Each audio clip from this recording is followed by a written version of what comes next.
नमस्कार साथियों, स्वागत है आपका जीआरएफ अड्डा प्लेटफॉर्म पे। दोस्तों, आज हम एक गहन चिंतन कर रहे हैं और चिंतन है सेट एग्जाम को लेकर। हाल ही में सेट का एग्जाम का नोटिफिकेशन आपका जारी हो चुका है और आज एक बहुत बड़ी न्यूज़ है जो आई है, जिसमें आपकी जो एक्सपेक्टेड डेट है और जो आपका फॉर्म ओपनिंग है वो सारी की सारी डिटेल्स हैं वो आ चुकी हैं। तो आज मैं ओपी सर से जानना चाहूँगा कि सर एग्ज़ाम कब होने का है। जय श्री कृष्ण मित्रों, सबसे पहले तो आप सभी को बहुत बहुत हार्दिक बधाई कि जिस भर्ती का आप वर्षों से इंतजार कर रहे थे वह इंतजार आपका खत्म हो चुका है और आपके लिए एक ऐतिहासिक भर्ती, जैसा कि शिव सर ने बताया कि ऐतिहासिक भर्ती निकल रही है। बिल्कुल सेट की एग्जाम आपकी अनाउंस हो गई है या होने वाली है मित्रों, ये क्योंकि आज इसकी सूचना आ चुकी है। सेट एग्जाम असिस्टेंट प्रोफेसर का प्रवेश द्वार है मित्रों, जो कि जनवरी से फॉर्म प्रारंभ होने वाले हैं इसके। तो प्रदीप सर, आपको क्या लगता है एग्जाम कब हो सकता है? देखिए सर, जैसा कि ओपी सर ने बताया और आपने बताया, एक तो ये हिस्टोरिकल इवेंट भी कह सकते हैं, क्योंकि जो नेट में सक्सेस नहीं ले पाई किसी कारणवश, तो सेट को क्रैक करने के बाद असिस्टेंट प्रोफेसर का सपना पूरा कर सकते हैं। तो सर क्या मैं आपको थोड़ा सा रोक रहा हूँ, हाँ। क्या सेट का एग्जाम है वो थोड़ा इजी होता है नेट के एग्जाम? देखिए सर, अगर बात की जाए तो नेट का जो लेवल होता है थोड़ा सा अप होता है, इसका थोड़ा सा डाउन होता है। अगर हम एग्जाम की बात करें, जैसा कि ओपी सर ने बताया, जनवरी में फॉर्म आपके निकलेंगे और मार्च में आपका एग्जाम होगा। लेकिन यहाँ पर एक, जैसे आपने क्वेश्चन पूछा, मुझे ऐसा लग रहा है, संभावित है, नॉट श्योर, कि एग्जाम की डेट आगे जा सकती है। अब मुझे भी ऐसा लग रहा है कि सर एग्जाम थोड़ा सा मतलब 3 महीने थोड़े कम है। बिल्कुल, तो एग्जाम मान के चलो कि सर मई तक होगा, क्योंकि स्टूडेंट जरूर मांग करेंगे कि एग्जाम में उनको टाइम दिया जाए। बिल्कुल बिल्कुल। और सर एक चीज और मैं बोलना चाहूंगा कि नेट में सर 6% के लगभग पास करते हैं। बिल्कुल। तो इसमें सर चांसेस हैं कि 15% पास हो, क्योंकि लास्ट टाइम जब एग्जाम हुआ था सर तो 15% स्टूडेंट को पास किया। अब सर एक सवाल आता है कि इसमें कंपटीशन कितना रहने वाला है, क्योंकि नेट में तो सर 7 से 8 लाख फॉर्म अप्लाई होते हैं, तो यहाँ पे कितने फॉर्म अप्लाई होंगे? सर इसमें करीब 1.5 से 2 लाख फॉर्म आने वाले हैं। लेकिन मित्रों आपके लिए कि ये स्वर्णिम अवसर बनेगा, क्योंकि इस एग्जाम के बाद में जस्ट असिस्टेंट प्रोफेसर की एग्जाम आने वाली है।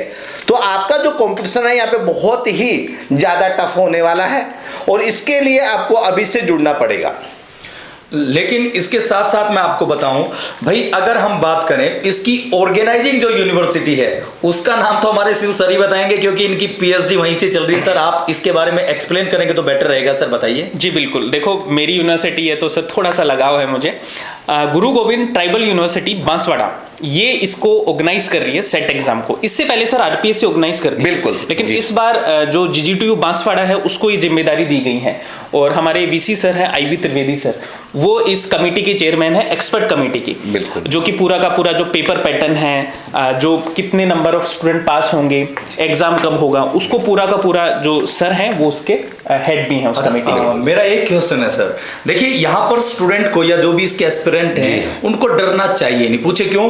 अगर इसका एग्जाम मार्च में भी है तो तैयारी आज से ही करे ना। बिल्कुल। अगर आगे भी होता है तो उन्हें तो फायदा, रिवीजन मिलेगा और ऑब्वियसली वो असिस्टेंट प्रोफेसर बनेंगे। मार्च में एग्जाम नहीं होगा, कारण क्या होता है कि कम से कम जो नेट का एग्जाम होता है उसके लिए 5 महीने का टाइमिंग दिया जाता है। जब नेट के लिए 5 महीने का टाइमिंग दिया जाता है तो सेट के लिए कम से कम 3 से 3.5 महीने का तो देना ही पड़ेगा, नहीं तो स्टूडेंट्स ऑब्जेक्शन करेंगे। तो ये एग्जाम मेरे हिसाब से अप्रैल लास्ट वीक में होने की संभावना पूरी। लेकिन मित्रों आपको मार्च मान के ही तैयारी में जुटना पड़ेगा इसके लिए। और सर एक बात मैं और बोलना चाहूंगा कि देखो यार, नोटिफिकेशन का वेट मत करना, है ना। नोटिफिकेशन का जो वेट करते हैं ना उनके लिए बहुत कम चीजें बचती हैं लास्ट। बिल्कुल बिल्कुल, है ना। तो नोटिफिकेशन का वेट बिल्कुल मत करना। और एक चीज और है सर, जो अक्सर स्टूडेंट का क्वेश्चन होता है कि सर कौन कौन से सब्जेक्ट में एग्जाम होने वाले हैं, तो सर कितने सब्जेक्ट है? सर इसमें 29 सब्जेक्ट को इन्होंने मिलाया है। मुख्य जो विशेषकर राजस्थान के जितने भी सब्जेक्ट होते हैं लगभग 29 में आ जाते हैं, तो 29 सब्जेक्ट पर ये सेट होगा मित्र। बिल्कुल सर, मतलब ऑलमोस्ट जितने भी मेन सब्जेक्ट्स हैं ना वो सारे इसमें इंक्लूड। बिल्कुल तो आ जाएंगे, बिल्कुल डरने की जरूरत नहीं है, आपका सब्जेक्ट इसमें है, मेन सब्जेक्ट सारे हैं। दूसरा सर ये तो होगी एक इन्फॉर्मेशन कि कैसे सेट का एग्जाम क्रैक करके लाइफ को सेट करना है। बिल्कुल। लेकिन यहाँ पर एक बड़ा इंपॉर्टेंट क्वेश्चन है जो सभी के दिमाग में जी। चल रहा है, ऐसा मेरा मानना है कि इसकी तैयारी हम कैसे कराने वाले हैं और कैसे इसकी रणनीति रहेगी। तो शिव सर आप इस पे थोड़ा सा। बिल्कुल, देखो यार, आज से ही हमने इसका डेडिकेटेड बैच लॉन्च कर दिया है। ऑनलाइन प्लस ऑफलाइन दोनों हमने लॉन्च कर दिए हैं। सेट की तैयारी आपको जीरो से टॉप लेवल तक की तैयारी हम करवा रहे हैं और हमारा JRF अड्डा प्लेटफॉर्म है, इसके लिए पूरी तरह से हम प्रिपेयर हैं। पूरे एजुकेटर अपने कोर्सेज बना चुके हैं, लॉन्च भी कर चुके हैं और जी जान से हम लगे हुए हैं। और आप जिसको भी सेट क्वालिफाई करना है जल्दी से आप एडमिशन ले सकते हैं।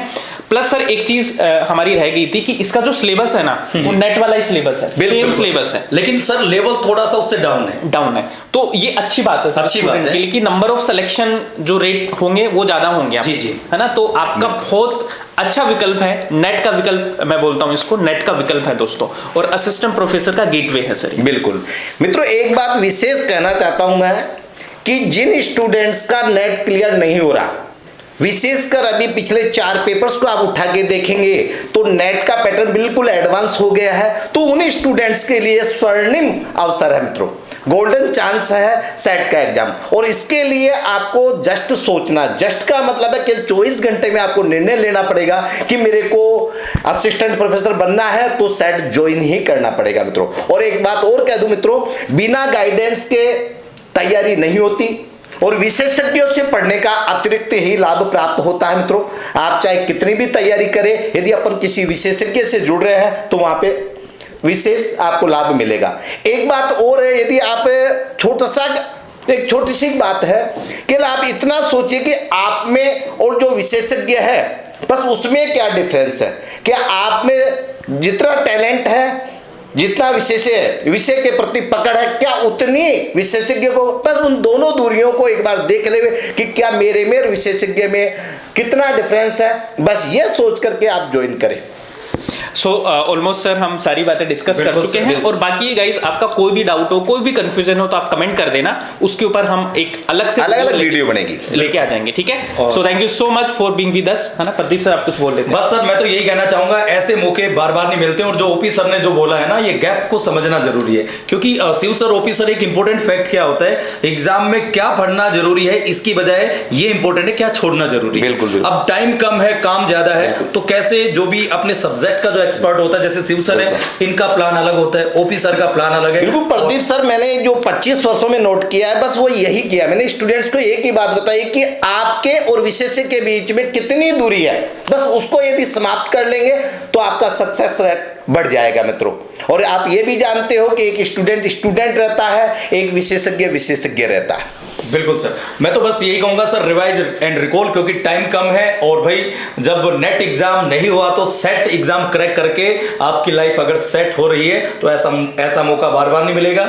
और बस वाणी को विराम देता हूं सर, अब वाइंड अप करते हैं सेशन को। बिल्कुल, thank you so much sir everyone, है ना। जय श्री कृष्णा, राधे राधे।